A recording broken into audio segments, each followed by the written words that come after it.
Tu sais, l'homme a deux natures, ça tu le sais. Et tu sais qu'en toi, il y a deux forces qui interagissent.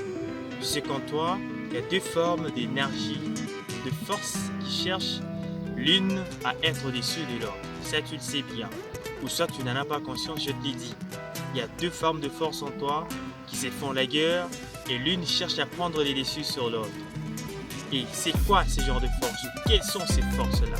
Tu sais que dans l'homme, il y a aussi, ce sont des tendances. Selon le croyant, c'est évident qu'il y a le diable, il y a aussi Dieu qui agisse. Il y a la tendance angélique et il y a la tendance démoniaque qui cherche à agir dans l'homme. Et à chaque fois que l'homme commet le mal, on dit que ce sont les démons qui agissent. Et quand l'homme fait le bien, on dit que ce sont des anges qui agissent. Et donc, il y a une nature supérieure dans l'homme et une nature inférieure dans chaque individu, dans chaque homme et dans toi qui me suis en ce moment. Alors, tu sais ce que tu dois juste faire. Il faut juste te laisser caractériser par la nature supérieure. Tu sais bien que dans la vie, tous ne cherchons qu'à atteindre les niveaux les plus élevés de nous-mêmes. Tous ne cherchons qu'à atteindre les niveaux les plus avancés de ce que nous sommes aujourd'hui. Il arrive des fois, comme dans un film ou dans un théâtre, qu'il y ait des problèmes que nous rencontrons spirituellement tout comme physiquement, mais qui finissent de soi. Tu te demandes même comment est-ce que ça s'est fait.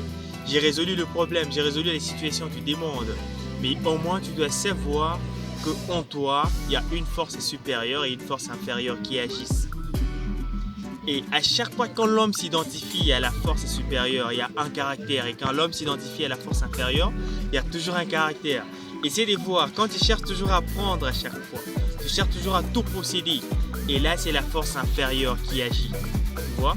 Mais quand tu cherches à donner, il y a deux verbes qui caractérisent ces forces-là. Le premier des verbes, c'est le verbe donner. Tu vois? Quand tu donnes, c'est dire en toi, il y a la force supérieure qui agisse. Et quand tu reçois, tu cherches toujours à tout avoir pour toi, il y a la force inférieure qui agit. C'est comme ça. Donc quand tu fais les dons, tu as l'altruisme, tu as la pensée de l'autre, tu cherches à ce que l'autre avance, là c'est la force supérieure. C'est l'énergie supérieure, c'est l'aspect supérieur qui agit et c'est cet esprit ou cette nature supérieure qui agit en toi. Mais quand tu cherches à tout posséder, tu vas te rendre compte que c'est la nature inférieure qui est la nature qui te pousse à toujours chercher à être toi, à l'égocentrisme, à l'égoïsme et autres formes d'adjectifs, tu vois, à tirer les draps de ton côté. Mais la nature supérieure te poussera à penser à l'autre, à penser plus gros que ton ego. C'est comme ça.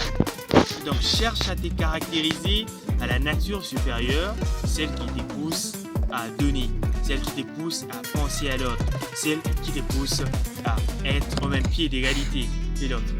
Tu vois?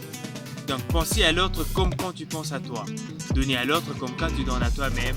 Et ça fera de toi une personne intègre, une personne de qualité et une personne convoitée dans la société. N'oublie pas que cela fait partie de ton mental, cela fait partie de ton aspect psychique et cela fait partie de toi, même tu dois travailler sur toi parce que des fois nous sommes égoïstes dans tout et dans rien. C'est bien beau mais c'est pas mieux pour la vie. Alors il faut y penser, c'est très important. J'espère que tu as capté, j'espère que tu as noté. Alors n'oublie pas de t'abonner pour ne rien manquer et surtout de laisser tes commentaires et aussi de liker, ça nous fera toujours du bien.